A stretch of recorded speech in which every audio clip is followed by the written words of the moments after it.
ગયા વખતે તમારો સરસ પ્રશ્ન હતો જગદીશભાઈ, પણ મારે નેટવર્કનો ઇશ્યુ હતો એટલે અચાનક ડિસ્કનેક્ટ થઈ ગઈ હતી.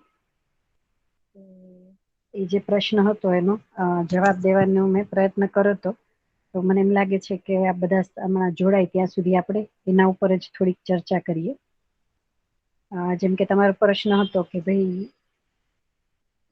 જીવન વિદ્યામાં સ્ત્રી તરીકે અથવા તો સ્ત્રીની જે જવાબદારીઓ અથવા તો કર્તવ્ય છે એના ઉપર કઈ પેલું ફોકસ કરાયું છે કે નહીં, કે ભાઈ એને જોબ કરવી જોઈએ કે નહીં, બરાબર. એ આપણો એક પ્રશ્ન આપનો હતો, તો એના ઉપર આપણે ચર્ચા કરતા હતા.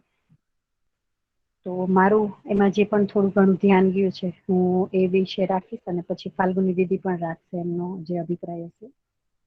તો મારું ધ્યાન એ ગયું કે અત્યાર સુધી જે માનવનો ઇતિહાસ છે એની આપણે થોડીક સમીક્ષા કરી હતી કે ભાઈ અત્યાર સુધીમાં જે સ્ત્રીની જે ભૂમિકા અથવા તો જે સ્ત્રીનો રોલ જે નક્કી કરવામાં આવ્યો હતો એમાં ક્યાંક જે પુરુષ પ્રધાન સમાજ હતો એની માનસિકતાથી એને એવા કામમાં અથવા તો એવી રીતે રાખવામાં આવી હતી કે ભાઈ એને ઘર સંભાળવાનું છે ને પુરુષ જે છે એ બહાર જઈને સમાજમાં જઈને પૈસા કમાવીને આવશે. એટલે આપણે એ પણ ચર્ચા કરી કે ભાઈ અત્યાર સુધીના આપણા પરિવારમાં પણ આપણે જોઈએ અને માનવ ઇતિહાસમાં પણ જોઈએ તો જે વ્યક્તિ પૈસા કમાવીને આવે છે એનું માન વધારે છે, બરાબર.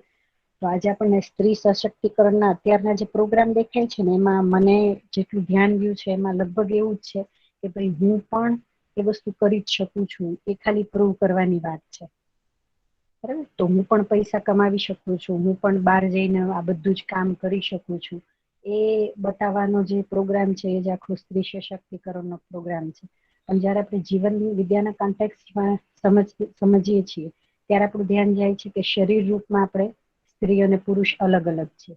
તો એ જે બલ અને શક્તિ છે એ બેયના શરીરમાં જે છે અલગ અલગ હોઈ શકે, પણ જીવન રૂપમાં બંને એક સરખા છે, બરાબર. જ્ઞાન રૂપમાં બંને એક સરખા જ છે. જે જેટલો પ્રયત્ન કરશે એટલું એ સમજણની યાત્રામાં આગળ વધશે. તો જીવન રૂપમાં જયારે આપણે એક સરખા છીએ એ જે સમાનતાનો પોઈન્ટ અહીંયા આપણને આપવામાં આવ્યો છે અત્યાર સુધી આપણને આદર્શવાદમાં અને ભૌતિકવાદમાં તો બિલકુલ એ તરફ આપણું ધ્યાન જ નથી, બરાબર. તો એક તો એ ધ્યાન જાય છે કે ભાઈ આ જે ઇતિહાસ હતો એના હિસાબે આજે એવી માનસિકતા છે કે ભાઈ પત્ની તરીકે અથવા તો સ્ત્રી તરીકે હું પણ સમોવડી બનવાનો પ્રયત્ન કરીશ અને હું પણ એ બધી જ વસ્તુ કરી શકીશ, કારણ કે આપણે આપણી જાતને ખાલી શરીર માનીએ જ અત્યાર સુધીના જેટલા પણ ક્રિયાકલાપ કે જેટલી પણ આપણી પ્રવૃત્તિઓ છે એ ચાલે છે, બરાબર. તો અહીંયા પણ આપણું એક ધ્યાન જાય છે કે ભાઈ શરીરથી જ જયારે જોઈએ છે ને ત્યારે એક પ્રયત્ન કરવાનું મન થાય છે કે ના ભાઈ હું પણ કરી શકીશ. પછી બીજો એક મુદ્દા ઉપર જે ધ્યાન ગયું કે અત્યારના સમયની હવે એક પેલી પણ બની ગઈ છે આવશ્યકતા પણ, કે જ્યાં સુધી બે વ્યક્તિઓ નહીં કમાય ત્યાં સુધી ઘર નહીં ચાલે, બરાબર. કારણ કે આપણને મોંઘવારી છે કે જે પણ કંઈ આપણે એના પરિબળો કહીએ એના હિસાબે અત્યારે એવું પણ એક સ્થિતિ દેખાય છે કે બે વ્યક્તિએ કમાવવું પડશે ત્યારે જ ઘર ચાલશે, અથવા તો જે વ્યવસ્થિત આપણે જીવવું છે એ પ્રમાણે જીવી શકશું, એ પહેલા નહીં જીવી શકાય.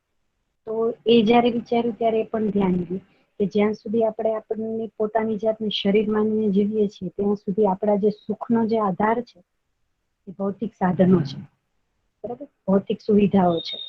તો જ્યાં સુધી આ સાધનો અને સુવિધા ઉપર આપણી ડિપેન્ડન્સી રહેશે, બરાબર, ત્યાં સુધી જે છે એ આપણી આવશ્યકતાઓ છે એનું નિર્ધારણ નહીં થઈ શકે.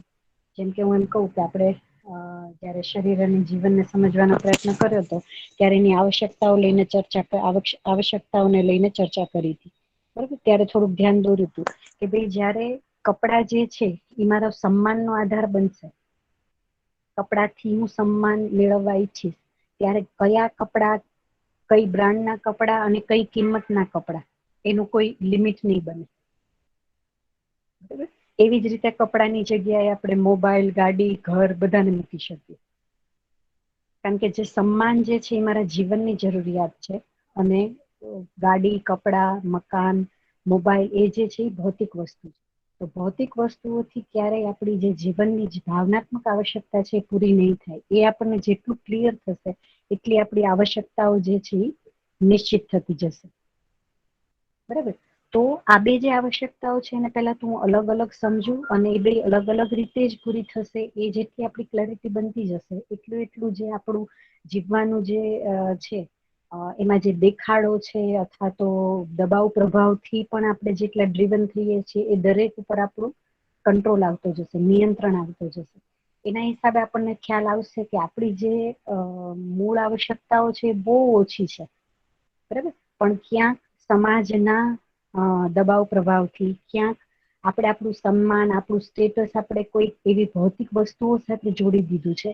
એટલે એ પૂરી કરવા માટે થઈને આપણે દિન રાત મહેનત કરવી પડે છે, અથવા તો એટલી બધી મહેનત કરવી પડે છે કે આપણને એમ લાગે છે કે જ્યાં સુધી બે વ્યક્તિઓ નહીં કમાય ત્યાં સુધી ઘર મીન્સ નહીં ચાલે, બરાબર. તો એક આ પોઈન્ટ આપણે બધાએ આપણા પોતાનામાં વિચારવાની જરૂર છે કે ભાઈ આપણી પહેલા તો આવશ્યકતાઓ નક્કી થાય છે કે નહીં, અથવા તો મેં જે મારી સન્માન અને સ્ટેટસને ક્યાં ક્યાં જોડીને રાખ્યું છે. મકાનથી મારું સન્માન, કપડાથી મારું સન્માન, મોબાઈલથી મારું સન્માન, ધનથી મારું સન્માન કેવી રીતે જોડીને રાખ્યું. તો એ જેટલું જેટલું આપણું ક્લિયર થશે એટલી આપણી આવશ્યકતાઓ નિશ્ચિત થશે, અને એના ઉપરથી આપણને ખ્યાલ આવશે કે કોણ કોણ શું કહેવાય કમાવા માટે જશે અને આપણે કેટલા પૈસાની જરૂર છે, બરાબર. એક મુદ્દો મને આ થોડોક ધ્યાનમાં આવ્યો હતો. અને ત્યાર પછી જે ત્રીજો મુદ્દો મને ધ્યાનમાં આવ્યો કે જ્યારે આપણે આ જીવન વિદ્યાના કન્ટેક્સમાં બધી વસ્તુને વિચારીએ છીએ અને જોઈએ છીએ તો ન્યા જે છે એ સમાનતાની વાત કરી છે. સ્ત્રી પુરુષ જે બંને જે છે એ ખાલી શરીર રૂપમાં અલગ છે, બાકી એક સમાન છે, બરાબર. તો પહેલા જે આદર્શવાદમાં વાત કરી હતી કે ભાઈ જ્ઞાન જે છે એ સ્ત્રી જ્ઞાન સુધી ન પહોંચી શકે, અથવા તો મોક્ષનો અધિકાર સ્ત્રીને નથી, એ વસ્તુ અહીંયા નીકળી ગઈ છે કે ભાઈ ના, સ્ત્રી પણ એટલી જ સક્ષમ છે જેટલો પુરુષ સક્ષમ છે, બરાબર. તો ત્યાં સુધી સ્ત્રી પણ પહોંચી શકશે, અને જ્ઞાન માટેની જે શું કહેવાય પ્યાસ છે એ સ્ત્રીમાં પણ એટલી જ છે જેટલી પુરુષમાં છે. તો હવે ખાલી એટલું જ બાકી રહે છે કે જે જેટલો પ્રયત્ન કરશે એટલું એ ત્યાં સુધી પહોંચી શકશે, બરાબર. તો ત્યાં એ વસ્તુ પણ સમજાય છે કે જયારે આપણે આ પરિવાર એટલે શું, સંબંધો એટલે શું, એમાં રહેલા મૂલ્યો એટલે શું, એ બધી વસ્તુને સમજતા જશું ને તો એવું પણ બનશે કે ભાઈ સ્ત્રી અને પુરુષ જે છે એ બંને એકબીજાને સમાનતાના પહેલાથી જોશે, અને બંને સમાન છે એ જ રીતે એકબીજાને મૂલ્યાંકન પણ કરશે.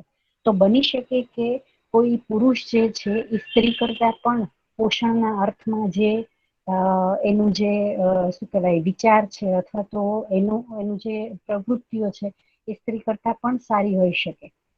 તો બની શકે કે એક ઘર પરિવારના પોષણની જે જવાબદારી છે એ પુરુષ પણ લે, બરાબર. અત્યાર સુધીના સમાજમાં આપણને એ બધી વસ્તુ જોઈએ તો એવું લાગે કે ભાઈ પુરુષ આવું બધું થોડી ના કરશે, પણ જયારે આપણે જીવન વિદ્યાના કન્ટેક્સમાં જોઈએ છીએ અને સમજવાનો પ્રયત્ન કરીએ ત્યારે સમજાય છે કે એમાં સ્ત્રી પુરુષ એવો કોઈ શું કહેવાય ભિન્નતા છે જ નહીં. ત્યાં તો મારામાં જે મૂલ્યો અથવા જે સંબંધની સ્વીકૃતિ બની છે એ પ્રમાણે હું મારું વર્તન કરું છું, બરાબર. તો એના માટે થઈને મને એક ઉદાહરણ પણ યાદ આવ્યું હતું કે ભાઈ જેમ કે આપણે સોમભૈયાનું જ ઉદાહરણ લઈએ, બરાબર. તો આપણા અત્યારે પ્રચલિત સમાજમાં કહીએ તો પુરુષે કમાવા જવાનું છે અને ઘર ચલાવવાનું છે, અને સ્ત્રીએ ખાલી એ ઘરને સંભાળવાનું છે અને બધાના જે શરીર પોષણની જે જવાબદારી છે એ પૂરી કરવાની છે, બરાબર. તો ભૈયાનું જ આપણે ઉદાહરણ લઈએ તો આપણને ખ્યાલ છે કે ભૈયા જે છે એ આવી રીતે શિબિરોમાં વ્યસ્ત છે. તો જે ઘરની આવશ્યકતાઓ પૂરી કરવા માટે થઈને જે કમાણી કરવાની છે એની જે જવાબદારી છે એ નીતિશા ભાભીએ ઉઠાવેલી છે, બરાબર. અને એના માટે થઈને એ શ્રમ કરે છે, બરાબર. તો આપણને એ વસ્તુ પણ ખ્યાલમાં આવશે કે આપણે જે આ એક વાડા ઉભા કરેલા છે કે આ કામ જે છે એ પુરુષનું છે, આ કામ જે છે એ સ્ત્રીનું છે, એ પણ ફરીથી આપણે એક વખત ચકાસવા પડશે કે એ આપણે શું કહેવાય પૂર્ણતાના અર્થમાં સ્વીકારેલા છે કે ભાઈ કોઈ કે પછી કોઈ ખોટી માન્યતા જેને આપણે પુરુષ પ્રધાન સમાજ કહીએ છીએ એ પ્રમાણે બનાવેલા આ બધા વાડા છે. તો આ બધું જયારે વિચારીએ છીએ ને ત્યારે મને એમ લાગે છે કે આપણે આ સ્પષ્ટતાથી જયારે ચાલીએ છીએ ને ત્યારે કોઈને સમજાવવાની જરૂર નથી પડતી કે ભાઈ સ્ત્રીને નોકરી કરવાની જરૂર છે કે નથી જરૂર, અથવા તો સ્ત્રીને શું કહેવાય એનું જે કર્તવ્ય જે છે એ સમજાવવા જવાની જરૂર નથી પડતી. તો આપણે જે લાસ્ટ ટાઈમ જે જગદીશભાઈ પ્રશ્ન કર્યો હતો તો એમાં મને આટલી સ્પષ્ટતા થોડીક થઈ હતી. એ મને એવું હતું કે ભાઈ મારું નેટવર્ક ડિસ્કનેક્ટ થઈ ગયું હતું, એટલે હું આજે તમારા સામે સ્પષ્ટતાને રાખું કે હું એમાં આ વસ્તુને આટલી રીતે સમજી છું.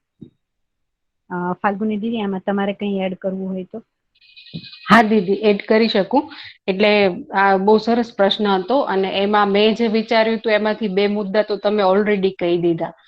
કે અત્યારે આપણે જોઈએ ને તો શા માટે સ્ત્રીએ કમાવવું પડે, તો મને એના ત્રણ કારણ લાગે. એક તો આવશ્યકતા જે છે ને પરિવારની, જ્યારે ખાસ કરીને આપણું લક્ષ્ય સુવિધા સંગ્રહ અને ભોગ હોય ને, ત્યારે આવશ્યકતાનું નિર્ધારણ સરખી રીતે થઈ નથી શકતું. તો એક તો એ આવશ્યકતા આપણને અનલિમિટેડ લાગે, એટલા માટે પૈસાની જરૂર હોય તો એ કમાવા માટે.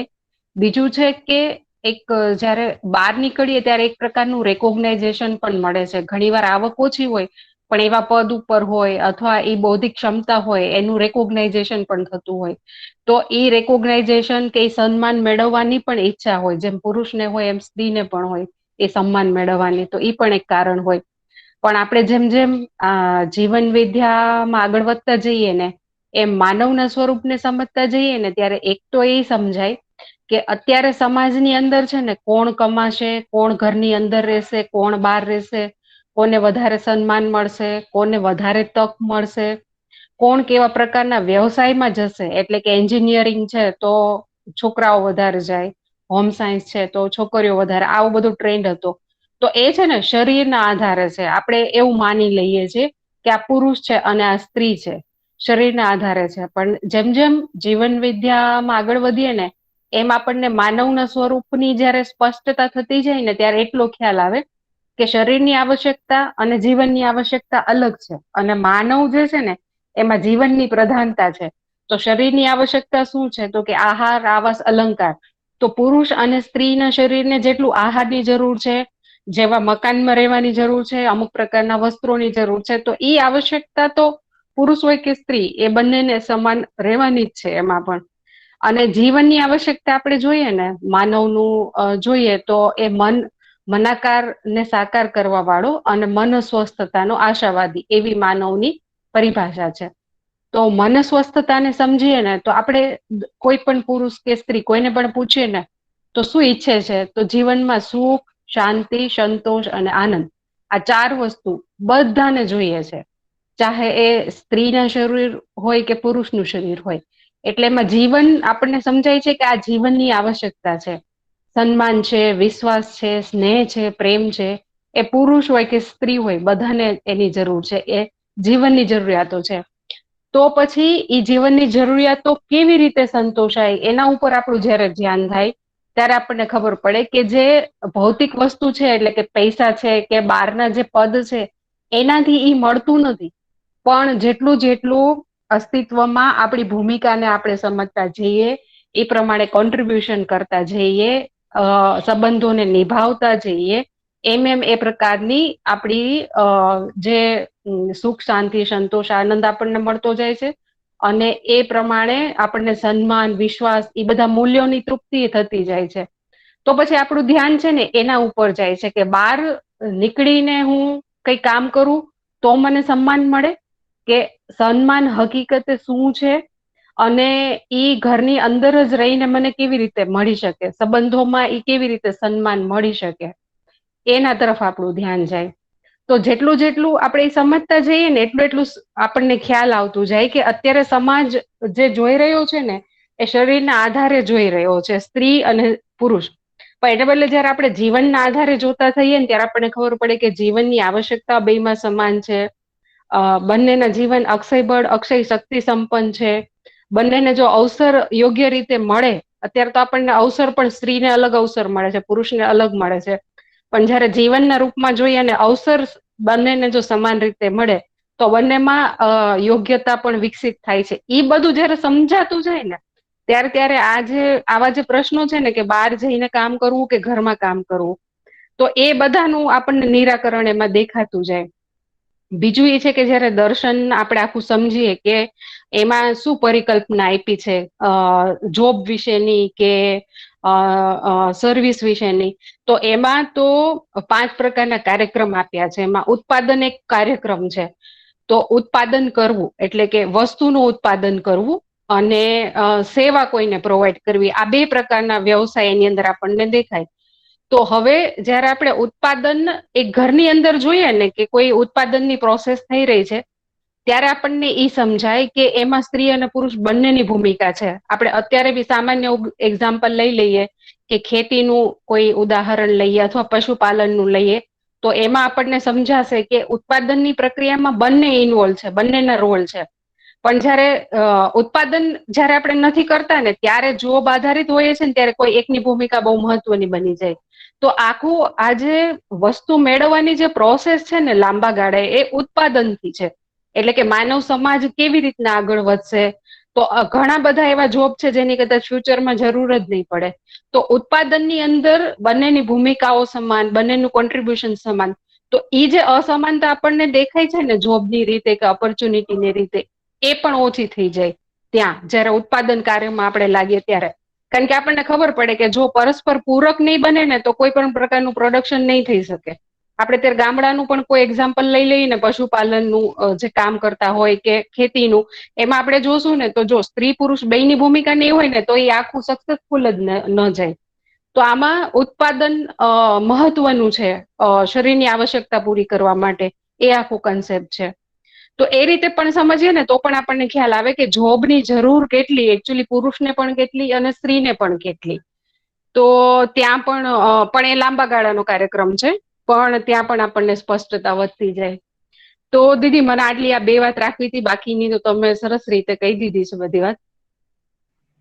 ઓકે, તો જગદીશભાઈ, તમારો જે લાસ્ટ સત્રમાં જે પ્રશ્ન હતો, તો કદાચ હું અને દીદી થોડું ઘણું એમાં ઉકેલ મૂકી શક્યા હશું. બહુ સરસ રીતે બેન. જી જી જગદીશભાઈ.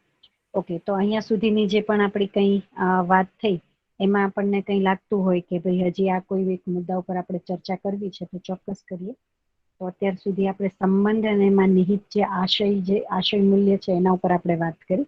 અને અત્યારે જેમ ફાલ્ગુની દીદીએ વાત કરી કે સન્માન જે છે ને એ માણસ માટે થઈને એની પહેચાન છે, બરાબર. એને તમે એની પહેચાનથી અલગ ન કરી શકો. તો આ બધા મૂલ્યોને આપણે સમજવા પડશે. તો આવા જ મૂલ્યોને હવે આપણે આજે સંબંધો અને સંબંધમાં થતી ક્રિયાને આપણે હવે સમજી લીધી.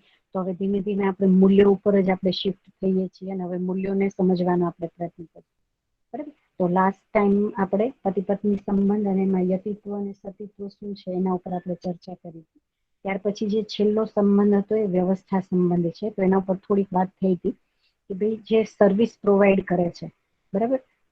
આપણે સવારથી લઈને સાંજ સુધીમાં એટલી બધી સર્વિસીસ સમાજમાં રહેલા માણસો પાસેથી લઈએ છીએ કે ક્યાંક આપણે એને કન્સિડરેશનમાં પણ નથી લેતા કે ભાઈ એના સાથે પણ ક્યાંક અજાણ તમારો સંબંધ છે. જેમ કે દૂધવાળા છે, શાકવાળા છે, બરાબર. તો આવા તો ઘણા બધા માણસો હશે.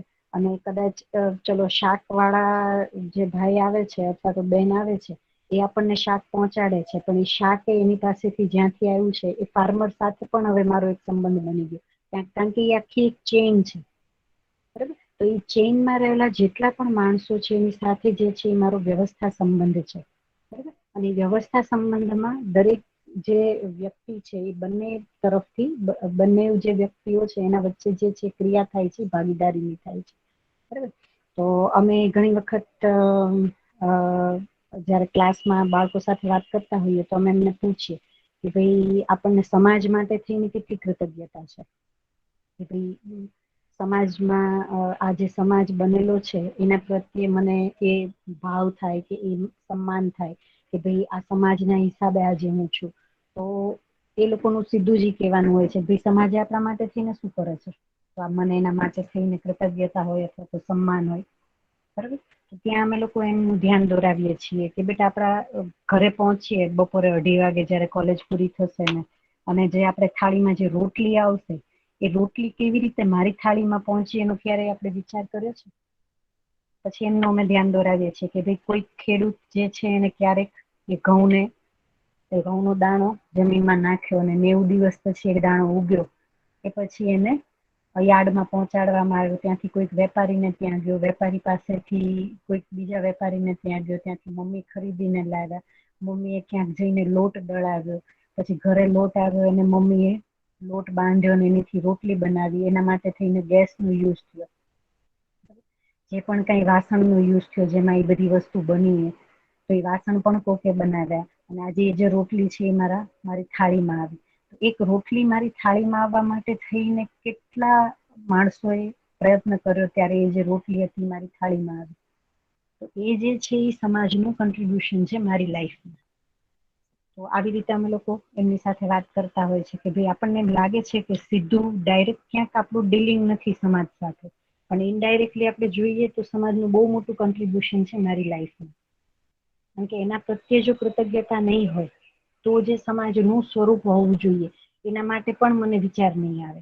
કારણ કે જે પણ કંઈ થશે આપણા ઘરમાં પણ જે પણ કંઈ પ્રભાવો આવે છે એ અલ્ટિમેટલી આપણે જોઈએ ને તો સમાજમાં જે થતા પ્રભાવો હોય છે એ જ આપણા ઘરમાં પણ આવતા હોય છે. જેમ કે આપણે કહીએ કે ભાઈ અત્યારના જે કોરોનાની સ્થિતિ છે, બરાબર, તો એ કોઈ એક જગ્યાએ બની અને એનો જે પ્રભાવ હતો એ દુનિયાના ખૂણે ખૂણે પહોંચી ગયો. એના હિસાબે દરેક પરિવારો પ્રભાવિત થયા, બરાબર. તો આ દરેક વસ્તુને આપણે આવી રીતે જયારે જોશું સમગ્રતામાં, ત્યારે આપણું ધ્યાન પડશે કે મારે ખાલી મારા ઘર સુધી કે મારા પરિવાર સુધી અને પરિવારના સભ્યો સુધી જ હું જયારે એ વસ્તુ વિચારીશ તો એનાથી પણ કઈ નથી થવાનું, મારે એનાથી પણ આગળ જવાનું છે, બરાબર. બીજું એક ઉદાહરણ અમે લોકોને એમ પણ આપતા હોઈએ છીએ કે ભાઈ આપણને અત્યારે સીમા ઉપર બંને દેશની સીમા ઉપર ઉભેલા સૈનિકો દેખાય છે જે હાથમાં મશીન ગન લઈને ઉભા હોય છે, બરાબર.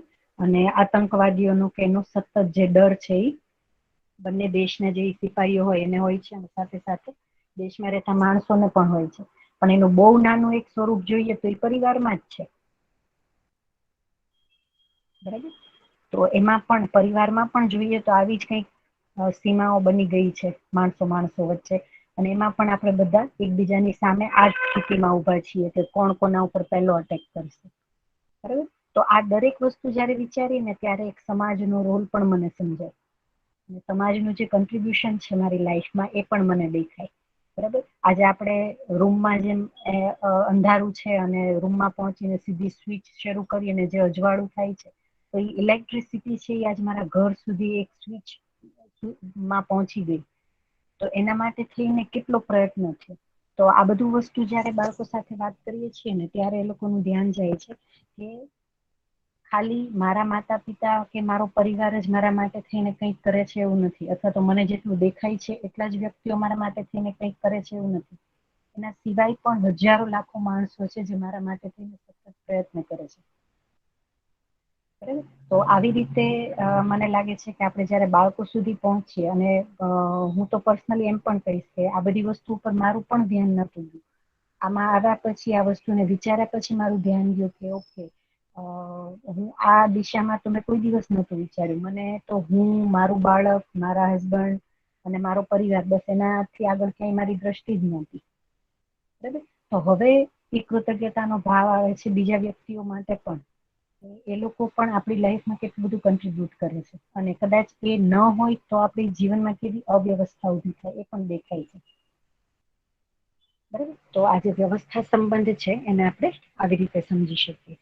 તો આ 7 સંબંધ અને એમાં થતી ક્રિયાઓ, એમાં જો કોઈને આપણે પ્રશ્ન હોય તો આપણે હજી એકાદ વખત ચર્ચા કરીએ. અને ફાલ્ગુની દીદી, આમાં કઈ હજી તમારે એડ કરવું હોય તો? હા દીદી, એક બે વસ્તુ ઉમેરી ચોક્કસ. શકાય.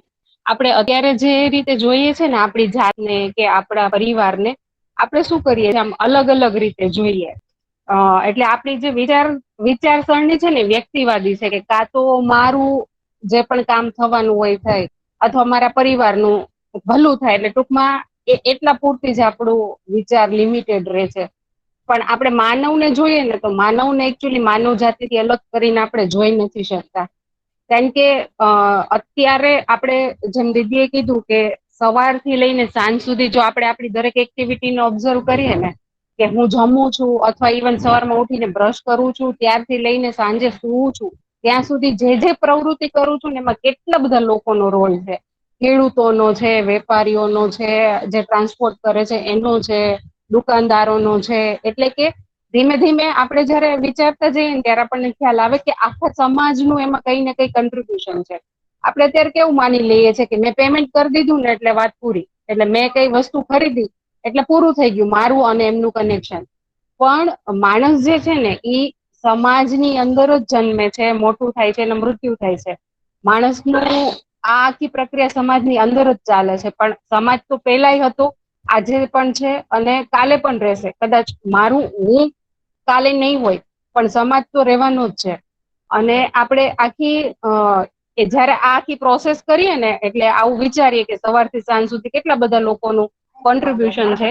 એમાં એક વસ્તુ ઈ પણ સમજાય કે વર્તમાનમાં તો એનું કોન્ટ્રીબ્યુશન છે જ, પણ હવે આપણે માનવ જાતિ કે માનવ પરંપરાને જોઈએ ને તો ભૂતકાળને પણ જોઈએ ને તો સમજાય કે અત્યારે આપણે જેટલા આરામથી રોટલી ખાઈએ છીએ તો ક્યારેક એવો સમય હશે જયારે કોઈએ ઘઉંને વાવ્યા હશે, પછી એને દળવાનો વિચાર આવ્યો હશે, એમાંથી કેટલા બધા એક્સપેરિમેન્ટ કરીને એક રોટલી ડેવલપ થઈ હશે, ઘણા બધા એક્સપેરિમેન્ટ પછી એસ્ટાબ્લિશ થઈ હશે કે હા આ એક ખાવાની વસ્તુ છે. એવી જ રીતના શાકભાજીઓ છે, એને ઓળખ્યા હશે કોઈ, આ ખવાય આ ન ખવાય, એને બનાવવાની પદ્ધતિ. એટલે ટૂંકમાં જે અત્યારે આપણે જે સ્થિતિમાં છીએ ને આખી માનવ જાતિ જે જગ્યાએ આપણે ઉભા છીએ ને એમાં આપણી જે પહેલાની પેઢી છે ને એનું બહુ મોટું કન્ટ્રીબ્યુશન છે. જો ઈ લોકોએ ઈ સમયે એ કામ ન કર્યું હોત તો અત્યારે આપણે અહીંયા ન ઉભા હોત. જો આપણે આખી માનવ પરંપરાને જોઈએ તો પેલા કેવા ઘરોમાં રહેતા, એમાંથી કોઈને વિચાર આવ્યો હજી વધારે સારા ઘરો કેવી રીતે બનાવી શકાય, એમાંથી કોઈ કઈ ડેવલપ કર્યું, ડિઝાઇનો ડેવલપ કરી, ઈંટો ડેવલપ કરી. તો ખાલી અત્યાર માટે જ મારી કૃતજ્ઞતા છે એવું નથી, પણ આખું જે માનવ સમાજ અત્યારે આટલી પ્રગતિ કરી એમાં અગણિત લોકોનો ફાળો છે. અને આ બધા એવા લોકો છે જેને કોઈ પેટન્ટ નથી રજીસ્ટર કરાવી, જેને રોટલીની શોધ કરી હશે કે જેને શાકભાજી બનાવવાની મેથડ વિકસાવી હશે, પેઢી દર પેઢી એમાં ઇમ્પ્રુવમેન્ટ થતું આવ્યું હશે, પછી એક ફાઈનલ પેલા ઉપર આવ્યા હશે. તો એમાં કોઈ એવું નથી કીધું કે આ કામ મેં કર્યું કે આ મારી પેટન્ટ છે. તો એ દર પેઢી ટ્રાન્સફર થતું ઇમ્પ્રુવમેન્ટ દર પેઢી થતું આજે આપણને આ સ્વરૂપમાં મળ્યું છે. તો આપણે એ તમામ લોકોના પણ ઋણી છીએ સમાજના, એ તમામ લોકોના કે જેના કારણે આજે આપણે અહિયાં પહોંચ્યા છીએ. પેલા એજ્યુકેશન નહોતું તો એમાંથી કોઈને એજ્યુકેશન આપવાનો વિચાર આવ્યો, અમુક લોકો પૂરતું જ એજ્યુકેશન સીમિત હતું, એમાંથી પછી એજ્યુકેશન જે છે એ વિસ્તર્યું, અત્યારે સમાજના બધા તબક્કાના લોકોને એજ્યુકેશન મળે છે. તો એ તમામ વસ્તુ એસ્ટાબ્લિશ કરવામાં અગણિત લોકોનો સહયોગ છે. એટલે માનવને આપણે જોઈએ ને તો માનવ પરંપરાથી કે માનવ જાતિથી અલગ ના કરી શકીએ. ઇવન આપણે આપણી થોટ પ્રોસેસ પણ જોઈએ ને તો એમાં ખ્યાલ આવે કે મારી જે થોટ પ્રોસેસ છે એ મારી એકલાની નથી. એમાં થોટ પ્રોસેસમાં કેટલા બધા લોકોનો સહયોગ છે, એટલે હું આજે અત્યારે આ પ્રકારનો વિચાર કરી શકું છું એમ. તો મને તો એવું લાગે એટલે એ બધા માટે કૃતજ્ઞતા છે. પૂર્વમાં જે થઈ ગયા છે એમના માટે પણ કૃતજ્ઞતા, કોન્ટ્રીબ્યુશન કર્યું, અને આજે હું જે કરી રહી છું એમાં પણ અનેક લોકોનું કોન્ટ્રીબ્યુશન છે. તો એના માટે પણ કૃતજ્ઞતા. બસ આટલી વાત મને એડ કરવી હતી. ખૂબ સરસ ફાલ્ગુની બેન એમાં એડ કર્યું. તો મેઇન તો આપણે ખાલી એના તરફ જ ધ્યાન દોરાવવાનો પ્રયત્ન હતો કે આ જે સંબંધ છે એને પણ એઝ અ પેરેન્ટ જો આપણે જોઈ શકતા હશું તો આપણે બાળકમાં એ વસ્તુને નાખી શકશું, અથવા તો બાળકોને પણ એ દેખાડી શકશું કે બીજો જે વ્યક્તિ જે છે જે મારા સંબંધમાં નથી અથવા તો સંબંધી નથી છતાં પણ એને મારા માટે થઈને કેટલું કર્યું છે. તો આપણને જે કૃતજ્ઞતાની જે શું કહેવાય પેલી છે કે ભાઈ મારા પ્રત્યે પણ મારું જે બાળક છે એ કૃતજ્ઞતા અનુભવે, તો મને એમ લાગે છે કે આપણને એ કૃતજ્ઞતા બીજા તરફ બતાવતા એ આપણામાં જોશે, આપણા આચરણમાં, ત્યારે એને પણ સમજાશે કે ભાઈ હું આટલું બધું નથી વિચારી શકતો જે મારા મમ્મી અથવા પપ્પા જોઈ શકે છે. તો અલ્ટિમેટલી એ ફરીથી એના પોતાને આપણા તરફની જે કૃતજ્ઞતા છે એમાં આ વસ્તુ પરિણમશે. એટલે મને એમ લાગે છે કે આ દ્રષ્ટિ અથવા તો આ રીતે પણ આપણે જોવાનો આ વસ્તુને પ્રયત્ન કરવો જોઈએ, જેનાથી આપણને પણ ધ્યાન જશે. અને મેં જેમ કીધું કે ભાઈ મને પોતાને એ વસ્તુ ક્યારેય દેખાણી નથી. હા, માણસો સાથેનો વ્યવહાર ચોક્કસ સારો હતો કે કોઈ કામને આપણે નાનું નતા ગણતા. ભાઈ કોઈ કચરા વાળવા વાળો છે કે કોઈ કચરો ઉઠાવવા વાળો છે એને કોઈને આપણે ખરાબ નતા ગણતા, એટલી સંવેદનશીલતા હતી. બરાબર, પણ એનાથી પણ આગળ આપણે એને એક વ્યવસ્થાના સ્વરૂપમાં જયારે જોઈ શકીએ છીએ અને એના સાથે કંઈક આપણને આપણો સંબંધ છે અને મારી લાઈફમાં એનું કન્ટ્રીબ્યુશન છે, એ વસ્તુ દેખાય છે, ત્યારે આપણને એના પ્રત્યે કૃતજ્ઞતા થાય છે. જેમ કે આજ લોકડાઉનમાં ને એમાં જે શાકવાળા હતા અથવા તો કચરો ઉપાડવા વાળા હતા, એના માટે થઈને ઘણી બધી જગ્યાએ આ બધા કાર્યક્રમો અને બધી વસ્તુ થઈ હતી કે ભાઈ એમને થેન્ક યુ કહેવા માટે થઈ. બરાબર. તો એનાથી મને એમ લાગે છે કે આખે એક સમાજમાં જે આપણે જેને સંસ્કાર કહીએ છીએ એ પ્રકારનું એક વાતાવરણ ઉભું થાય છે. બરાબર. અને એનો અલ્ટિમેટ જે ફાયદો જે છે એ આપણા પરિવારને જ થાય છે. બરાબર. તો સંબંધ અને સંબંધમાં રહેલા જે આ મૂલ્યો ક્રિયા જે છે એના ઉપર આપણે અહીંયા સુધી ચર્ચા રાખીએ.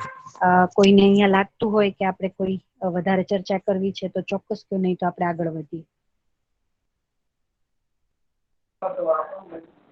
હેલો. જી રોનકભાઈ. યસ, એક થોડું જરા મારા શેરિંગ થોડું મારું હતું કે આપણે કહે ને માનવ જે કે આપણે ભ્રમિત અવસ્થામાં જે આપણે હોઈએ છીએ, તો એ પોતાની જવાબદારી કે રિસ્પોન્સિબિલિટી આપણે જે કહીએ એ પોતે બહુ સીમિત રીતે લેતો હોય છે. એમ કે પોતાનું કહેવાય પોતાનો પરિવાર બસ ત્યાં સુધી, ત્યાંથી આગળ કઈ વિચારતો જ નથી. જયારે આપણે દર્શન હિસાબે કે જે અત્યારે હું ઘણી જગ્યાએ જોડાયેલો છું, ત્યાં મને ખ્યાલ આવે છે કે આપણામાં દર્શનમાં બી આપણને કહે છે કે ફક્ત આપણે આટલું એક છેવાડો નથી રાખવાનો, આપણે છેક સુધી આખી સૃષ્ટિ સુધીનું અને વિશ્વ સુધી આંતરરાષ્ટ્રીય સુધી આપણે જોવાનું છે. તો જો દરેક માનવ પોતાની જવાબદારી બે ક્યારે બાઉન્ડ્રી બાંધી દીધી, એમાંથી ફ્રીડમ થઈને જો છેક સૃષ્ટિ સુધીનું અને આંતરરાષ્ટ્રીય સુધીનું જો વિચારે અને રિસ્પોન્સિબિલિટી લેવાનું ચાલુ કરે, તો કહેવાય ને કે રામ રાજ્ય જે આપણે કહીએ છીએ એ આમાં થઈ શકે. આવી જ અત્યારે શકે. બધા બરાબર. છટકબારી જ શોધતા હોય છે. આપણે કોઈને જવાબદારી લેવી જ નથી હોતી. આપણા પરિવાર જી. પૂરતી જવાબદારી આપણે લેવી છે અને પછી આવે તો આપણે મૂકી દેવાની, આ મારી જવાબદારી નથી. એમ જો હા. એ જવાબદારી આપણે બધા જ લેવા માંડીએ ત્યાં સુધીનું લેવલનો, તો આપણે જે ચાહીએ છીએ એ ખરેખર આવી શકે એમ રામ રાજ્ય અહીંયા. જી ચોક્કસ.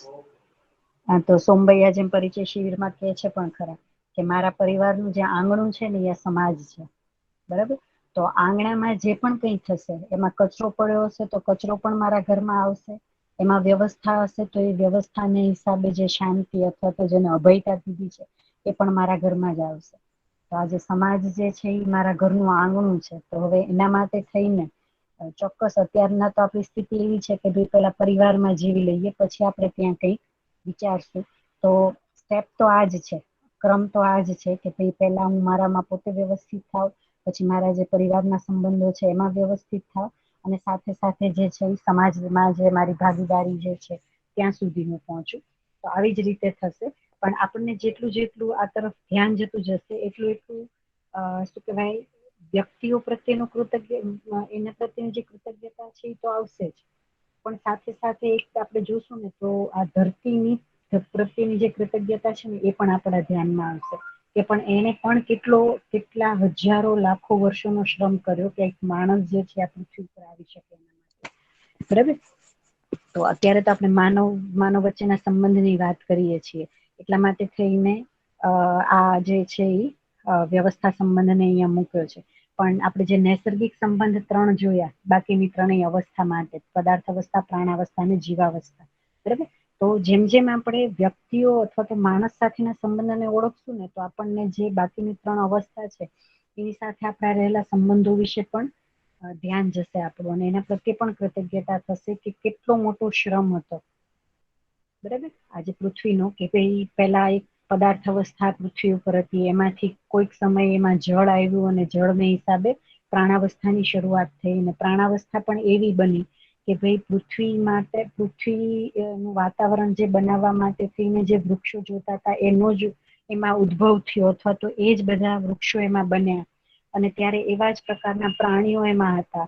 જેમ કે આપણે અત્યારે કહીએ છીએ કે ભાઈ ડાયનાસોર ને એવા ઘણી બધી પ્રજાતિઓથી લુપ્ત થઈ ગઈ, પણ સાથે સાથે એનો અભ્યાસ કરીએ તો એ પણ ચલાવે છે કે જે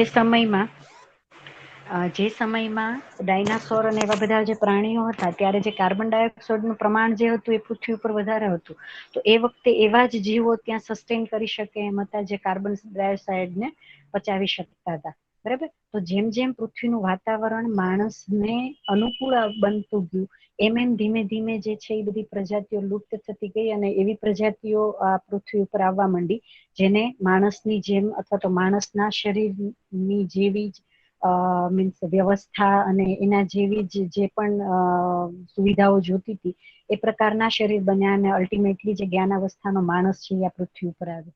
બરાબર. તો એ આખી એક જર્નીને જોઈએ ને ત્યારે પૃથ્વી પ્રત્યેની પણ કૃતજ્ઞતા આપણને વ્યક્ત થાય.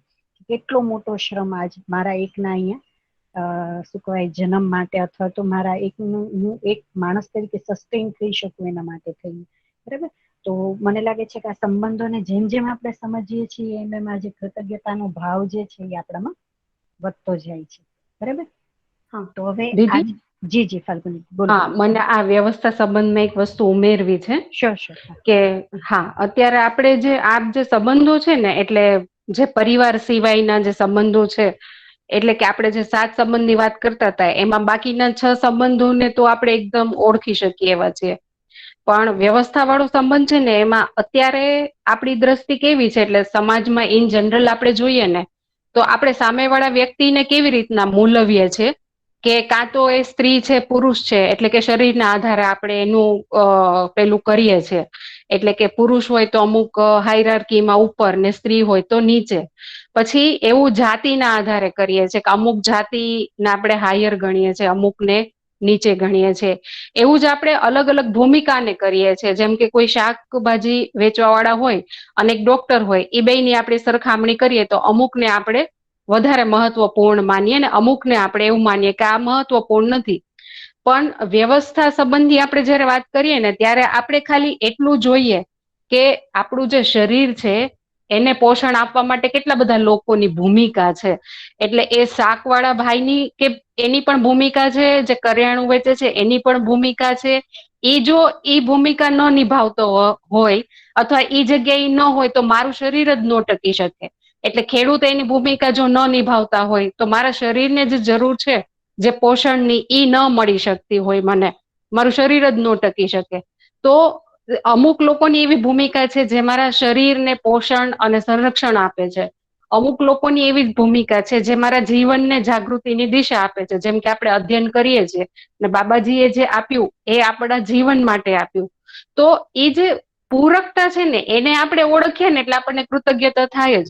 પછી આપણને પેલું જે નાનું મોટું કામ હોય ને એવું ન દેખાય. એને બદલે આપણને એમ થાય કે એ મારા માટે પૂરક છે.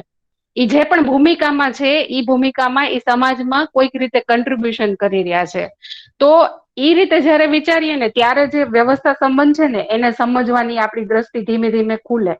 અત્યારે જે આપણે ભેદભાવ કરીને જોઈએ છીએ ને ઈ દ્રષ્ટિથી ઈ સંબંધોને આપણે ઓળખી જ નથી શકતા. પણ જયારે પૂરકતાના અર્થમાં ઓળખીએ છીએ ને કે એમનું કન્ટ્રીબ્યુશન છે શરીરને ટકાવી રાખવામાં પણ અને જીવનની જાગૃતિમાં પણ, ત્યારે આપણને સંબંધને ધીમે ધીમે ઓળખવાનું આપણે ચાલુ કરીએ છીએ. એવું મને લાગે. દીદી મારે આટલું જ ઉમેરવું હતું. હા, ખુબ સરસ. તો હવે આ જ વસ્તુને આપણે આગળ સમજવા માટે કે આ સંબંધ જે છે એ હજુ મને મીન્સ શબ્દોના રૂપમાં તો ચલો સમજાય છે, બરાબર, પણ હજી એને આપણે વધારે ડેપ્થમાં અથવા તો વધારે એવી રીતે એને સમજવો છે કે હું બીજી વ્યક્તિને મારા સંબંધીના રૂપમાં જોઈ શકું. બરાબર. તો એના માટે થઈને શું હશે? તો એના માટે થઈને મારે મૂલ્યોને સમજવા જોઈશે. બરાબર. તો આ જે મૂલ્યો છે એને પણ અહીંયા આપણા સામે બહુ વ્યવસ્થિત રીતે મૂકવામાં આવ્યા છે કે ભાઈ 30 મૂલ્યો છે એને આપણે સમજવાના છે. અને એ જો 30 મૂલ્યોમાં આપણે સ્પષ્ટતાથી જીવી શકશું તો માનવ સાથે પણ જીવી શકશું અને માનવેતર પ્રકૃતિ જે છે એની સાથે પણ જીવી શકશું. તો આજે 30 મૂલ્યો છે. ચોક્કસ અત્યારે આપણને કદાચ એવું લાગે કે ભાઈ આપણને આ નામ બહુ અઘરા લાગે છે ને એવું બધું, પણ અત્યારે આપણી ખાલી સૂચના આપણી પાસે આવે છે એટલા પૂરતું આપણે એ વસ્તુને આપણામાં લેશું કે જે જીવન મૂલ્ય જે છે એ 4 છે. બરાબર. તો આપણે જેમ સમજ્યા હતા સ્વયંમાં વ્યવસ્થાને ત્યારે માનવ અને જીવન આવી કોઈક બે અલગ એન્ટિટી, અલગ વાસ્તવિકતા છે એને સમજ્યા હતા. તો એ જે જીવન જે છે અથવા તો જેને આપણે મનોવૃત્તિ, ચિત્ત, બુદ્ધિ, આત્માની અવિભાજ્યતા તરીકે એને જોઈએ છીએ, એમાં જે છે એ 4 મૂલ્ય રહેલા છે જે દીદીએ હમણાં જ કીધા: સુખ, શાંતિ, સંતોષ અને આનંદ. બરાબર. એવી જ રીતે માનવ મૂલ્ય છે. તો માનવ મૂલ્ય જે છે એ 6 છે. બરાબર. તો માનવ મૂલ્ય એટલે એને આપણે શું સમજશું કે જયારે માનવ જે છે એ શરીર અને જીવનના સંયુક્ત રૂપમાં જયારે બીજા માણસ સાથે જયારે જીવતો હશે ત્યારે જે વહન થશે એ મૂલ્યોની અહીંયા વાત કરવામાં આવી છે. તો એ જે છે એ આપણામાં 6 છે, જેને કીધું છે ધીરતા, વીરતા, ઉદારતા અને દયા, કૃપા, કરુણા.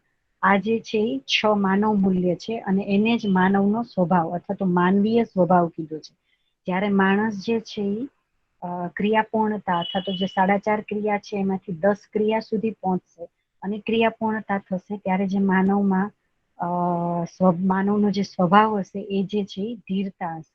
તો ધીરતા, વીરતા, ઉદારતા અને દયા, કૃપા, કરુણા એ જે છે એ માનવ મૂલ્ય પણ છે અને માનવ સ્વભાવ પણ છે. ત્યાર પછી છે એને કીધું છે શિષ્ટ મૂલ્ય. બરાબર. તો અહીંયા જયારે આપણે આ એક નવી એક ફિલોસોફી અથવા તો નવો જે કોન્ટેક્સ્ટ આપણે સમજીએ છીએ તો એમાં મેં બહુ શરૂઆતમાં વાત કરી કે જયારે આપણે જીવન ક્રિયાને સમજાતા ત્યારે કે દરેક વસ્તુ હશે ને એ સ્થિતિ અને ગતિના સ્વરૂપમાં હશે. બરાબર. જેમ કે હું એમ કહું કે ભાઈ હું તમારા સામે જે બોલી શકું છું એ ક્યાંક મારી પાસે સ્થિતિમાં છે, એટલે કે મારી સમજણ ત્યાં સુધીની પૂરી થઈ છે એટલે જ હું તમારા સામે બોલી શકું છું. બરાબર. બની શકે કે જે એવો કોઈ પ્રશ્ન આવ્યો કે જેના બાબતે મારી સમજણ પૂરી નથી થઈ તો એ તમે કદાચ મને પૂછશો તો હું તમને એનો જવાબ નહીં આપી શકું, કારણ કે એ મારી સ્થિતિમાં નથી, એટલી ગતિમાં ક્યારેય નહીં આવે.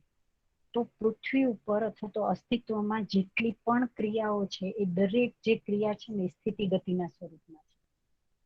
બરાબર. આજે છે એ સિદ્ધાંત છે અને એ દરેક જગ્યાએ લાગુ પડે છે. જેમ કે જે પ્રકારની મારામાં શક્તિ હશે એ પ્રકારે હું એમાં જે પ્રકારનું મારામાં બળ હશે એ પ્રકારની શક્તિ મારામાં દેખાશે. બરાબર. એ શરીરના લેવલે પણ આપણે જોઈ શકીએ. તો જે વસ્તુ સ્થિતિમાં હશે એ પ્રકારે જ ગતિ દેખાશે. તો અહીંયા જે સ્થિતિમાં છે એને શિષ્ટ મૂલ્ય કીધા છે. બરાબર. અને ગતિમાં જે હશે એને સ્થાપિત મૂલ્ય કીધા છે. એટલે એક ઉદાહરણ જેમ કે આપણે લઈએ કે ભાઈ મમતા જે છે એ શિષ્ટ મૂલ્ય છે. તો જો મારામાં મમતાનો ભાવ હશે, મમતા મૂલ્ય હશે તો મારામાં જે છે એ ઉદારતા દેખાશે. ઉદારતા જે છે એ સ્થાપિત મૂલ્ય છે. બરાબર. તો કોઈ વસ્તુ સ્થિતિમાં હશે એ જ પ્રમાણે જે ગતિ હશે એ દેખાતી હશે. એટલે જે સ્થિતિ હશે એ જીવનની જે સમજણ છે, સેલ્ફમાં જે સમજણ છે એને સ્થિતિ કીધી છે અને વ્યવહારમાં બીજા માણસ સાથે જયારે જીવશું એને કીધું છે ગતિ અને એને જ અહીંયા કીધું છે સ્થાપિત મૂલ્ય. તો એવા 9 શિષ્ટ મૂલ્ય છે અને એના 9 સ્થાપિત મૂલ્ય છે. બરાબર. તો આ જે શિષ્ટ મૂલ્ય છે એમાં વિશ્વાસ, કૃતજ્ઞતા, વાત્સલ્ય, મમતા, શ્રદ્ધા, ગૌરવ, સન્માન અને પ્રેમ. બરાબર. હજી એક મૂલ્ય હું ભૂલી ગઈ છું. ઓકે.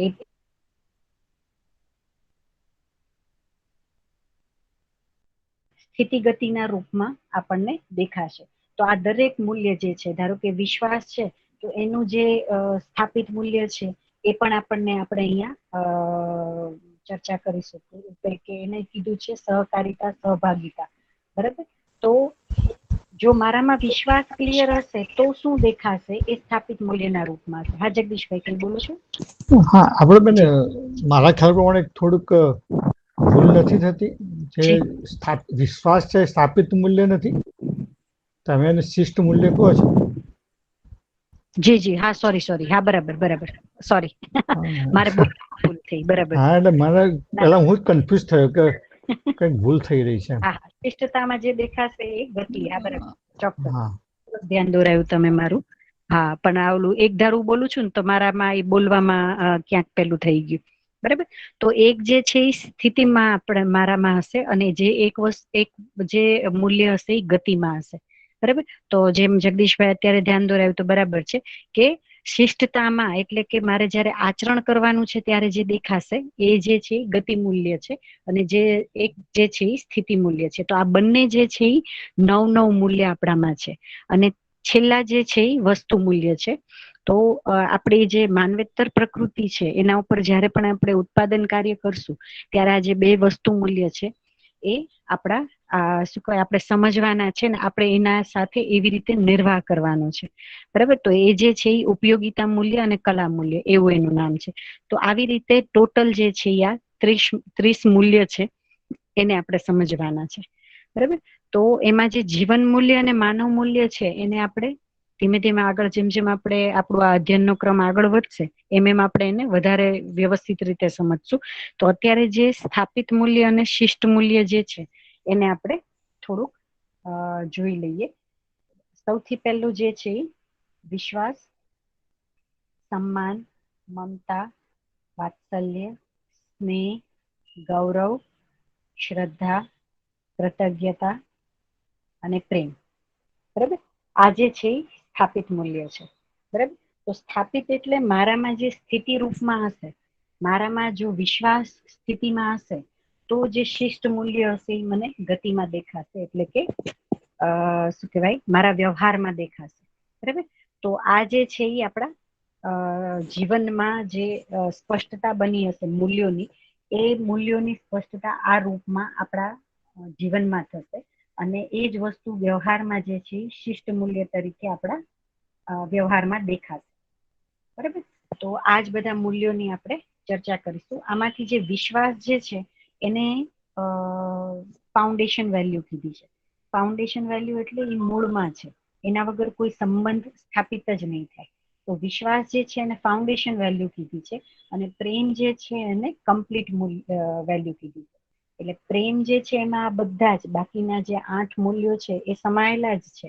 તો એ જે પ્રેમ છે એને કમ્પ્લીટ મૂલ્ય કીધું છે અને વિશ્વાસ જે છે એને ફાઉન્ડેશન વેલ્યુ કીધું. બરાબર, ફાઉન્ડેશન મૂલ્ય કીધું છે. તો આ બે વસ્તુ ફાલ્ગુનીબેન અહીંયા કંઈ હજી એડ કરવું હોય તો પછી આપણે એક પછી એક મૂલ્ય ઉપર ચર્ચા શરૂ કરીએ. ના દીદી. ઓકે, બરાબર. તો અહીંયા સુધીની વાત મને લાગે છે પરિચય શિબિરમાં પણ આ જે 9 મૂલ્ય છે એની વાત ત્યાં થાય જ છે. એની જ આપણે હવે ચર્ચા કરીએ. ઓકે, અહીંયા મેં શિષ્ટ મૂલ્યનું પણ લિસ્ટ મૂકી દીધું છે કે જ્યારે વિશ્વાસ જે છે એ મારા જીવનમાં એક સ્થિતિના રૂપમાં હશે ત્યારે મારું જે વ્યવહાર હશે કેવો હશે, તો સૌજન્યતાપૂર્ણ હશે મારો વ્યવહાર. બરાબર, જ્યારે મારામાં સન્માન ક્લિયર હશે અથવા તો સન્માન જે છે એ સ્થાપિત મૂલ્યમાં હશે તો મારો વ્યવહાર કેવો હશે, તો સૌહાર્દ્રતાપૂર્ણ હશે. હવે આ જે શિષ્ટ મૂલ્યના જે શબ્દો છે એને આપણે જેમ જેમ મૂલ્યોને સમજશું ને ત્યારે એ જે દરેક શબ્દો જે છે એની પણ આપણે ચર્ચા કરીશું, એટલે આપણને ખ્યાલ આવશે કે આ શબ્દ એટલે શું. ઘણી વખત ઘણા બધા શબ્દો એવા હોય કે આપણે બધાને એક સરખી રીતે જ અથવા એક જ પહેલામાં સમજતા હોઈએ છીએ કે આ બધી વસ્તુ એક સરખી જ છે, સૌજન્યતા, સૌહાર્દ્રતા, સહજતા. બરાબર, પણ એમાં શું કહેવાય, બધામાં કંઈક ડિફરન્સ છે. બરાબર, દરેકની પરિભાષા અલગથી આપવામાં આવી છે જેથી કરીને આપણે એને ક્લિયરલી ઓળખી શકીએ. અત્યારે આપણે જોઈએ તો આપણને સહજતા, સરળતા એ બધી વસ્તુ એક સરખી લાગે.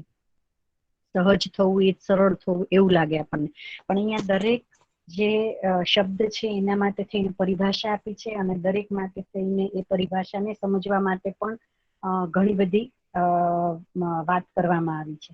બરાબર, તો જેમ જેમ વાત થઈ કે ભાઈ મમતા મૂલ્ય જો મારામાં હશે, બરાબર, તો જે મારા આચરણમાં જે છે ઉદારતા દેખાતી હશે. એવી જ રીતે જો વાત્સલ્ય મૂલ્ય મારામાં સ્થાપિત હશે તો સહજતા હશે મારી શિષ્ટતામાં દેખાશે. બરાબર, સ્નેહ હશે તો નિષ્ઠા, ગૌરવ હશે તો સરળતા, શ્રદ્ધા હશે તો પૂજ્યતા, કૃતજ્ઞતા હશે તો સૌમ્યતા અને જો પ્રેમ હશે એટલે કે પ્રેમ જે છે એ સ્થાપિત મૂલ્ય તરીકે મારામાં સ્થિર થશે તો અનન્યતાનો ભાવ આવશે. બરાબર, તો વિશ્વાસથી શરૂ કરી અને પ્રેમ સુધીની આ યાત્રા છે. બરાબર, તો વિશ્વાસ જે છે એને ફાઉન્ડેશન વેલ્યુ કીધી છે કે દરેક જે સંબંધ હશે એમાં વિશ્વાસ તો હશે જ. બરાબર, વિશ્વાસ વગર એ જે સંબંધ છે એ ઉભો નહીં થાય. એટલા માટે જ આપણે વિશ્વાસ જે મૂલ્ય છે હવે એને આપણે સમજવાનો પ્રયત્ન કરીએ. બરાબર, તો અહીંથી આપણે વિશ્વાસ ઉપર વાત કરીએ કે વિશ્વાસ જે છે એને કીધું છે આધાર મૂલ્ય. બરાબર, તો પહેલા તો એની પરિભાષા આપણે વાંચીએ કે સંબંધ નિર્વાહ નિરંતરતા સહિત મૂલ્ય નિર્વાહ નિરંતરતા. બરાબર, તો પહેલા તો સંબંધ નિર્વાહ નિરંતરતા એટલે શું, તો કે પહેલા તો મને સંબંધ સમજાય. સંબંધ સમજાય, એના પ્રત્યેની સ્વીકૃતિ થશે ત્યારે જ એમાં જે નિર્વાહ થતો હશે એની નિરંતરતા બનશે, એ પહેલા નહીં બને.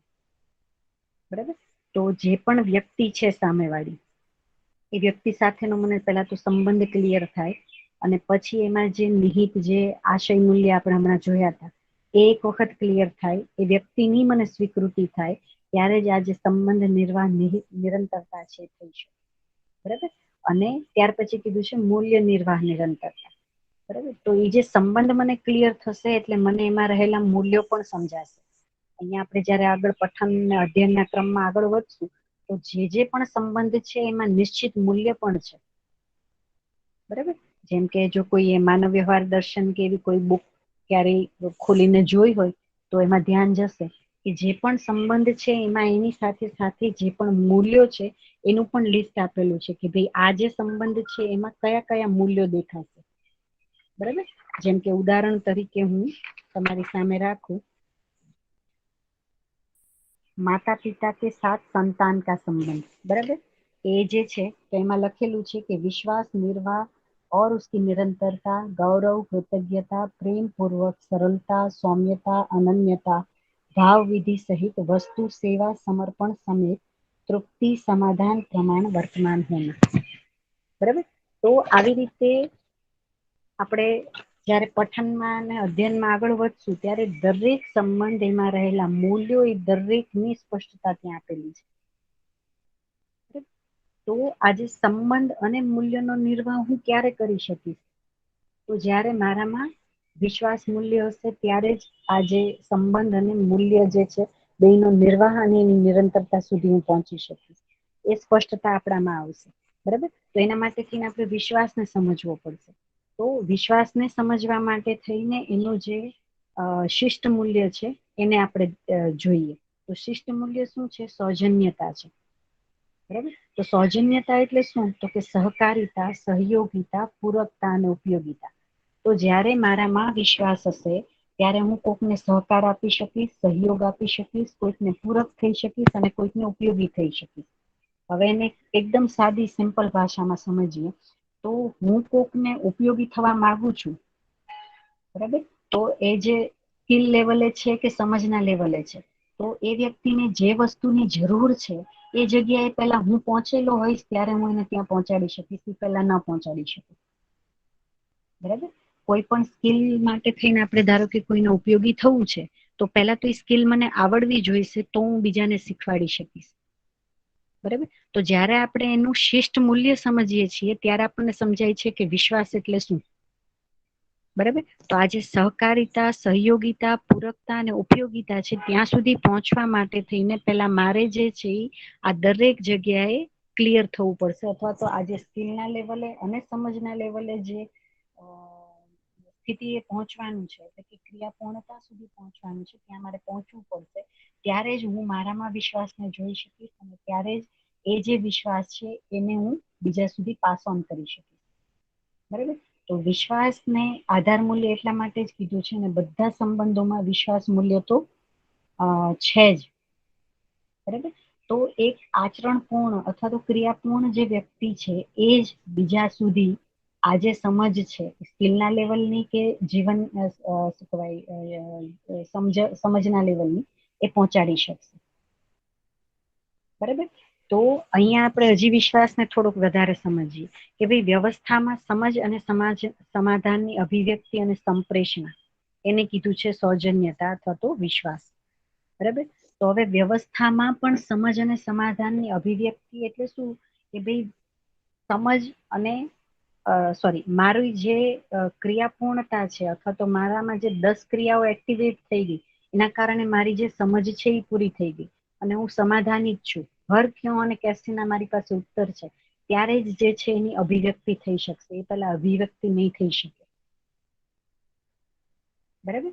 તો ત્યાં સુધી પહોંચવું સમજણના અર્થમાં એને કીધું છે વિશ્વાસ પૂર્ણતા. બરાબર. પછી મેં વિશ્વાસને જ થોડુંક પહેલા કરીને સમજાવવાનો પ્રયત્ન કર્યો છે કે વિશ્વાસ 2 પ્રકારનો છે. આપણે આજે 2 વિશ્વાસ છે ને એને ક્યાંક ભેગો કરી દઈએ છીએ એટલે જ જાણી જોઈને આ વસ્તુને અહીંયા કરી છે કે એક જે છે ને એ સ્કિલ પ્રત્યેનો વિશ્વાસ છે અને એક જે છે એ જીવવા પ્રત્યેનો વિશ્વાસ છે. આ 2 વિશ્વાસ છે ને એ અલગ અલગ છે. બરાબર. એના ઉપર આપણું કેટલું ધ્યાન જાય છે કે સ્કિલ પ્રત્યેનો જે પણ વિશ્વાસ છે ને એ વારે વારે પ્રેક્ટિસ કરવાથી આપણામાં આવશે. કોઈ એક સ્કિલ આપણે શીખવી છે, જેમ કે ગાડી ચલાવવાનો વિશ્વાસ મારે જોઈએ છે. બરાબર. તો એ ગાડી ચલાવીને જ આવશે. હું બેસીને જોઈને થિયરી વાંચી લઈશ અને થિયરી કદાચ ગોખી નાખીશ છતાંય તે જે વિશ્વાસ છે એ મને નહીં આવે. તો સ્કિલનો જે પણ વિશ્વાસ છે સ્કિલ માટેનો એ જે છે એ પ્રેક્ટિસ કરીને જ હંમેશા આવશે. બરાબર. જ્યારે જીવવા પ્રત્યેનો જે વિશ્વાસ છે એ રાઈટ અન્ડરસ્ટેન્ડિંગ થી આવશે.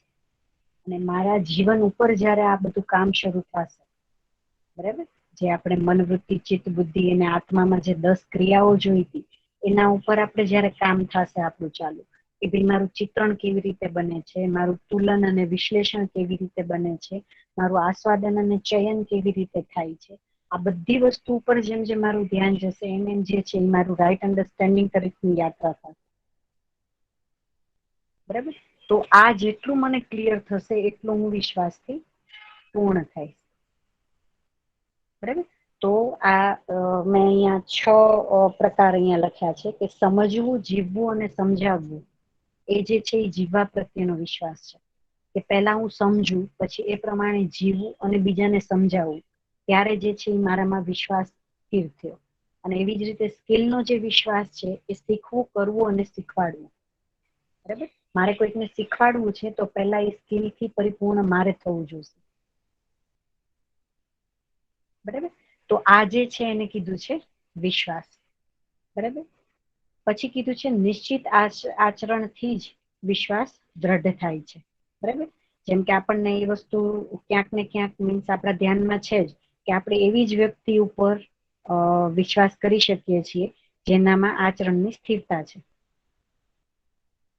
બરાબર. આપણને ખબર છે કે એ વ્યક્તિ આ પરિસ્થિતિમાં આમ જ કરશે, એ જ વ્યક્તિ ઉપર આપણે શું કહેવાય, વિશ્વાસપૂર્વક એની સાથે ચાલી શકીએ છીએ.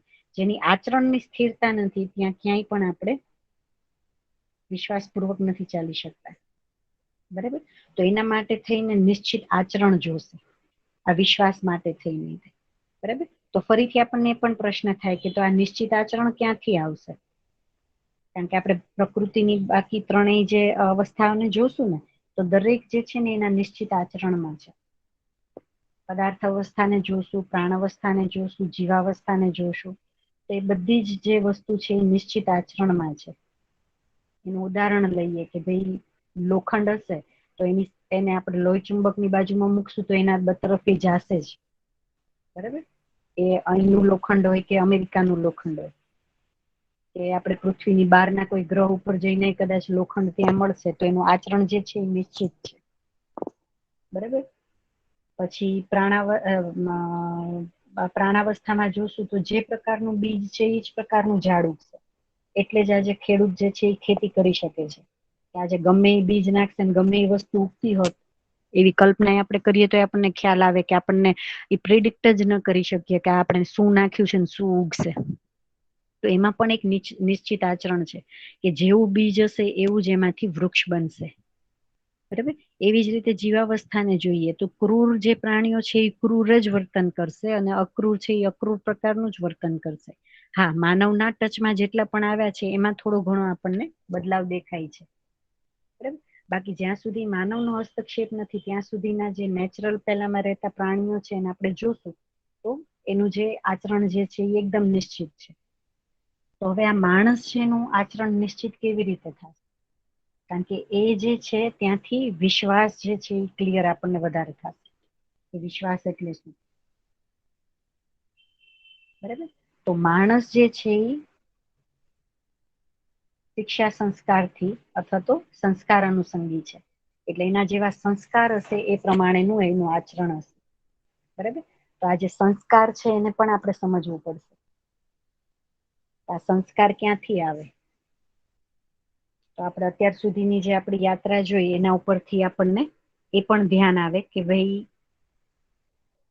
સંસ્કાર જે છે એ આપણને સમાજમાંથી, પરિવારમાંથી, કેવી રીતે આપણે જે અત્યાર સુધીની જે આપણી પેલી હતી ઇતિહાસ હતો એને જોઈએ તો એ ક્યાંક આપણી માન્યતા નથી ને એને આપણે ચકાસવું પડશે.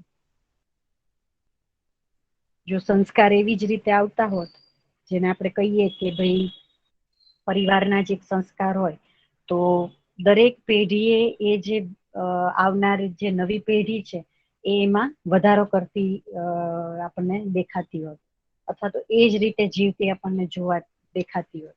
પણ જયારે આપણે બહુ માઇન્યુટલી એમાં આપણે સ્ટડી કરીએ તો આપણું ધ્યાન પડે છે કે કોઈક શિક્ષક હશે જે ખૂબ પ્રભાવી શિક્ષક હશે બની શકે કે એનું બાળક જે છે એ ભણવામાં સાવ ડલ હશે, બરાબર. કોઈ એવો વ્યક્તિ હશે જેણે સમાજમાં બહુ સારું કાર્ય કર્યું છે, એનો પુત્ર બની શકશે કે પુત્ર કે પુત્રી કોઈ પણ એનું જે બાળક છે એ કોઈક એવા શું કહેવાય કર્મો પણ કરતું હશે સમાજની સાથે, ચોરીના કે કંઈ પણ કહી શકીએ. તો આવા ઉદાહરણો પણ આપણી સામે છે. તો આપણને એનાથી ખ્યાલ આવે કે આપણે સંસ્કારની જે પરિભાષા અત્યાર સુધી બનાવી હતી એમાં જ ક્યાંક ગડબડી છે, બરાબર. તો આ સંસ્કારને આપણે સમજવું પડશે કે જેનાથી આપણને ખ્યાલ આવશે કે માણસ નિશ્ચિત આચરણમાં કેવી રીતે ચાલશે, અથવા તો નિશ્ચિત આચરણ માટે થઈને માણસે કરવાનું છે શું, બરાબર. તો આજનો આપણો સમય તો થઈ ગયો છે, તો મને લાગે છે કે અહીંયા સુધી આપણે રાખીએ, અને અહીંયા સુધીમાં કંઈ પ્રશ્ન હોય તો, કારણ કે આ જે શબ્દ છે ને એને પણ આપણે ઘણો બધો સમજવો પડશે, અને એક હોમવર્ક પણ મારે આજે આપવું હતું કે ભાઈ આપણે બધા આપણી રીતે વિશ્વાસને કેવી રીતે સમજીએ છીએ ને એ પણ આપણે થોડુંક વિચારીને આવ્યા, કારણ કે આ જે શબ્દ છે ને તો આપણે ડે ટુ ડે લાઈફમાં યુઝ કરીએ જ છીએ. મને તારા ઉપર બિલકુલ વિશ્વાસ નથી, મને આના ઉપર બહુ વિશ્વાસ છે, મને 100% વિશ્વાસ છે, બરાબર. તો આપણે વિશ્વાસને કેવી રીતે સમજીએ છીએ, આ તો મેં શું કહેવાય જીવન વિદ્યા પ્રમાણે જે વિશ્વાસ કીધું છે એની ડેફિનેશન અને એની જે વાત છે એને મેં મૂકી. તો આપણે હજી વિશ્વાસને મને એમ લાગે છે કે વધારે સમજીએ, અને આપણને બધાને થોડા ઘણા અંશે ક્યાંક ને ક્યાંક આ મૂલ્ય મીન્સ સમજાયું જ છે. તો એમાં સમજવામાં ક્યાં આપણી માન્યતાઓ નડી અથવા તો કઈ જગ્યાએ આપણે એને ખોટું સમજી લીધું છે એને જ આપણે વારે ચર્ચા કરીને વેરીફાઈ કરશું, બરાબર. તો મને લાગે છે અહીંયા સુધી રાખીએ, અને આવતા સત્રમાં આપણે બધા આપણી રીતે થોડુંક હોમવર્ક કરીએ કે ભાઈ હું વિશ્વાસને કેવી રીતે સમજુ છું એમ. ચેતનાબેન, મને ક્વેશ્ચન હતો જી જી, બોલો બોલો. કે તમે કીધું કે જેમ કે આપણે જે ફેમિલી ઉપર ફેમિલીની જે મતલબ વિચારે ને એવું આપણામાં આવે. ના ના, હું એમ કઉ છું કે અત્યાર સુધીના ઇતિહાસમાં એવું છે, આપણે એમ સમજીએ છીએ કે ફેમિલીના જેવા સંસ્કાર હશે ને એવું જ બાળકમાં સંસ્કારો હશે એમ. અત્યાર સુધી આપણે એવું સમજતા હતા, પણ એવું આપણે જનરલી બનતું જોતા નથી. તો આપણે ફરીથી વિચારવું પડશે કે આ સંસ્કાર ક્યાંથી આવશે એમ મેં પ્રસ્તાવ રાખ્યો. ઓકે, બરાબર ને? હા.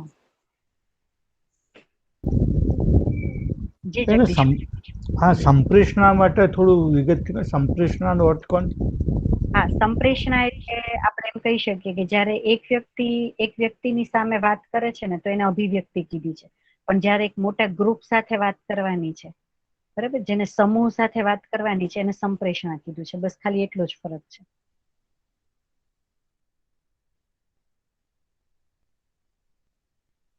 હલો, મારો અવાજ હા, બરાબર છે. બરાબર. આ થોડુંક કદાચ આપણને હજી પેલું લાગશે, પણ મને એમ લાગે છે કે આ ઉપર આપણે જેટલી ચર્ચા કરશું ને એટલું આપણને આપણું ધ્યાન જશે કે આપણે જેને વિશ્વાસ સમજતા હતા અથવા તો જે વિશ્વાસ સમજીએ છીએ એમાં હજી અધૂરાપણું શું છે, બરાબર. તો મને એમ લાગે છે કે આપણે બધા થોડુંક આ હોમવર્ક કરશું આવતા વખતે, અને સત્રમાં રાખી કે ભાઈ હું વિશ્વાસ એટલે શું હોય, શું સમજુ છું. તો એના ઉપર આપણે બહુ ચર્ચા કરી. હા, આ પીડીએફ જે છે એ વોટ્સઅપ કરી શકું? હા હા, શ્યોર, શેર કરી. હા, ઠીક છે, થેન્ક યુ. ભલે. તો આવતા સત્રમાં મળીએ આપણે બધા. અને ફાલ્ગુની દીદી, તમે પણ નેક્સ્ટ સત્રમાં જ રાખશો થોડીક વાત? હા દીદી. ભલે ભલે, ચોક્કસ. તો આપણે લોકો મંગળવારે મળીએ, બરાબર? ચલો, નમસ્તે બધાને. ભલે, નમસ્તે બધાને. નમસ્તે.